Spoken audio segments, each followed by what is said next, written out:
সুবহানাল্লাহ জোরে কর। আনবো কার কাছ থেকে? আল্লাহর কাছ থেকে। যদি আনতে যাই আল্লাহর কাছে কিছু নিয়ে যাইতে হবে, সেইটা হলো আল্লাহর কাছে দিতে হবে এই নাক আর কপাল। মর্যাদার প্রতীক নাক আর ভাগ্যের প্রতীক কপাল। আল্লাহর কুদরতে পায় ঠেকাইয়া আল্লাহর কাছে যদি চাওয়ার মতো আপনি যদি চান, আল্লাহ আপনাকে পুরোপুরি ভাবেই আল্লাহ পুরো করে দিবে। সুবহানাল্লাহ। আমার ভাইরা, আমার মুসলমান ভাইরা, আল্লাহর হাবিবের পেগম্বররা ভালো করে লক্ষ্য করে শুনুন, আমলে নিয়ে প্রধান শুনতে হবে। আল্লাহ এই কোরআন কারীমের মধ্যে ৮০ থেকে ৮২ জায়গা বললেন ওয়াকিমুস সালাহ, নামাজ কায়েম করো, তু যাকাত আদায় করো, কুতিবা আলাইকুমুস সিয়াম, রমজান মাস আসলে রোজা রাখো। এই কথাটা কার? আল্লাহ বলে ইন্নাস সালাতা তানহা আনিল ফাহশাই ওয়াল মুনকার। নামাজ পড়লে অন্যায় অশ্লীল কাজ থেকে এই মানুষটাকে আল্লাহ ফিরিয়ে আনে। কোন ব্যক্তি নামাজ পড়িয়া আল্লাহর কাছে চাওয়ার মতো কোন জিনিস যদি চায়, আমার মাওলা ওই লোকটাকে নৈরাশ করে না। ও বাবা, এই একজন মানুষ যদি একটা ধনী ব্যক্তির কাছে যায়, যদি বাদান কিচ্ছু চায়, ওই ধনী ব্যক্তির কাছে যখন হাত পাতে, ওই ধনী ব্যক্তি গরিব মানুষকে ফেরত দিতে পারতাম লজ্জা বোধ করে। আল্লাহ বললেন আমি বাদশার বাদশাহ, আমি হলাম শাহিনশার শাহিনশাহ। আমার কোন বান্দা আমার কাছে যদি চায়, আমি আল্লাহ সৈন্য হাতে ফেরত দিতে আমি আল্লাহ লজ্জা পাই। আল্লাহর কাছ থেকে আমাদের আনা শিখতে হবে। আল্লাহ বলে তোমার ভাগ্যের প্রতীক কপাল, মর্যাদার প্রতীক নাকটা। আল্লাহর কদমে ঠেকাইয়া আল্লাহর কাছে যাইয়া যদি বলা যায় সুবহান রাব্বিয়াল আলা, আয় আল্লাহ আমার ভাগ্যের প্রতীক নাক, আমার ভাগ্যের প্রতীক কপাল, আর মর্যাদার প্রতীক নাক ঠেকাইয়া আল্লাহ আমরা সুবহান রাব্বিয়াল আলা, আল্লাহ এই মাথাটা তোমার কাছে অবনত করেছি। আল্লাহ আমাদের সিজদাটা কবুল করে নাও। সিজদা করবার মতো যদি সিজদা করে, এই সিজদা কবুল করে নিবে কে? আজকে আমরা সিজদাও করি না, আমরা নামাজও পড়ি না। নামাজের কথায় আল্লাহ ৮০ থেকে ৮২ জায়গা যদি বলে থাকে, কোন জ্ঞানে নামাজ ছেড়ে দিয়ে মাথায় রাখছো বড় বড় ফুল, ওই লোকটা করে বাদান ভুল। পরনে হলো পাটের শালা, হাতে হলো ত্রিশূল লোহার বালা, গলা হলো পুতির মালা। আমি হিসাব করে দেখলাম ওই লোকটা অরিজিনাল শয়তানের শালা। নামাজ নাই, রোজা নাই, হজ নাই, যাকাত নাই, খালি বান্দারি গজল গায়। বলে বাবা বান্দারি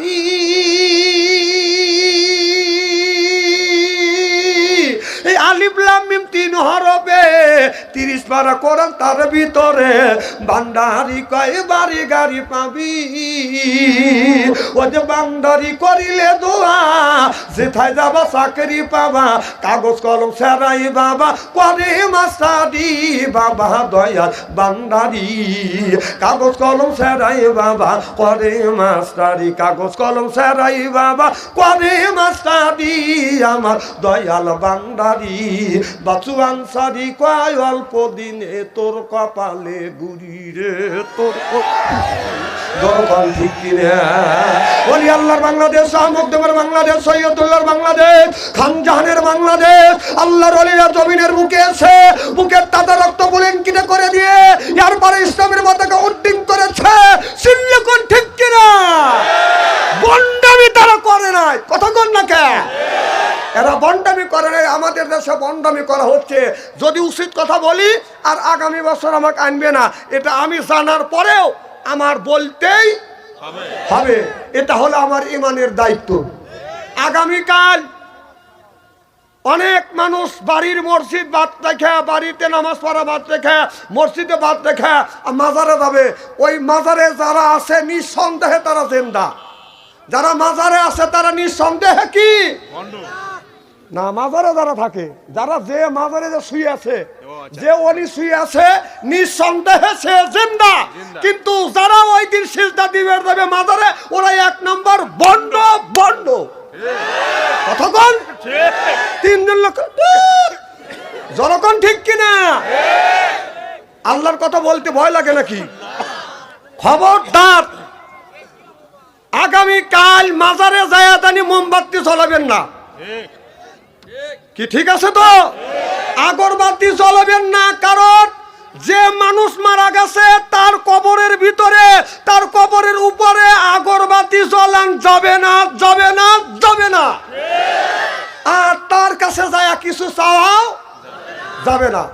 চাবো কার কাছে? যখন কার কাছে যাবো? আল্লাহর কাছে যাবো। কোনো মরা জিন্দা ওলির কাছে যাবো না। আচ্ছা, ওনা যে জিন্দা আছে আপনাদের নওগাঁতে, এখানে তাই না? কত দূর? 2 কিলো। আচ্ছা, ওনা কল নিঃসন্দেহে আল্লাহর ওলি, ওনারা কবরের মধ্যে জিন্দা আছে, এটা আমাদের ইমানের আকীদা, এটা আমাদের বিশ্বাস।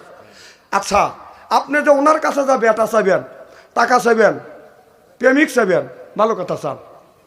আচ্ছা, ওখানে যা আপনি চাচ্ছেন যে বাবা, ওনার নাম জানি কি, শাহ সুলতান, শাহ শরীফ জিন্দানি, হ্যাঁ শাহ শরীফ জিন্দানি, ওনাকে বাবা বলাও যাবে না। বাবা, আমাদের বাবা হলো আদি পিতা আদম আলাইহিস সালাম, জাতির পিতা ইব্রাহিম আলাইহিস সালাম। বাবা হলো আপনার বাবা, যাকে যে আপনাকে জন্ম দিয়েছে সেই বাবা, আর একটা হলো শ্বশুর বাবা। তাহলে বাবা কয়টা? একটা হলো আদম আলাইহিস সালাম, 2 নম্বর ইব্রাহিম আলাইহিস সালাম, 3 নম্বর জন্মদাতা পিতা, 4 নম্বর বোর বাপ। তাহলে কয়টা হলো? 4টা বাবা ব্যতীত আর কাউকে বাবা বলা যাবে না।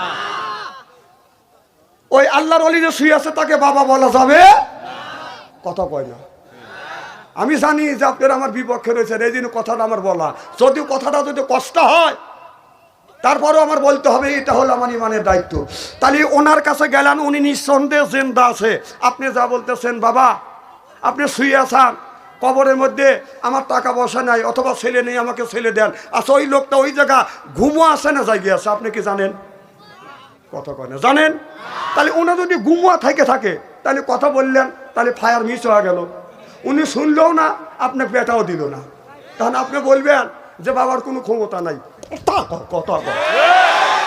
কথা কবাস্ত বলতেছি। এই জন্যই বাবা যদি ঘুমা থাকে, উনি আরামে ঘুম পাচ্ছে। তুমি যা বললে যে আল্লাহ একটা বেটা দাও, উনি তোমার কথা শুনলো না, বেটাও দিলে না, আর তুমি বললে বাবা মিথ্যা। তাহলে দোষ কল বাবার না, দোষ হলো তোমার। আচ্ছা, তুমি যা বলতেছ, বাবা আমি ভালোবেসেছি একটা মেয়ে, আমার বাপ মাও রাজি হয় না, মেয়ের বাপ মাও রাজি হয় না, এখন কি করবো? তুমি একটা পরামর্শ দাও। আচ্ছা, ওনা কবরের মধ্যে আছে না আল্লাহ উপরে তুলে নিছে, আপনি কি জানেন? যদি আল্লাহ উপরে তুলেই নিয়ে থাকে, তাহলে আপনার মনস্কামনা পুরো হলো না।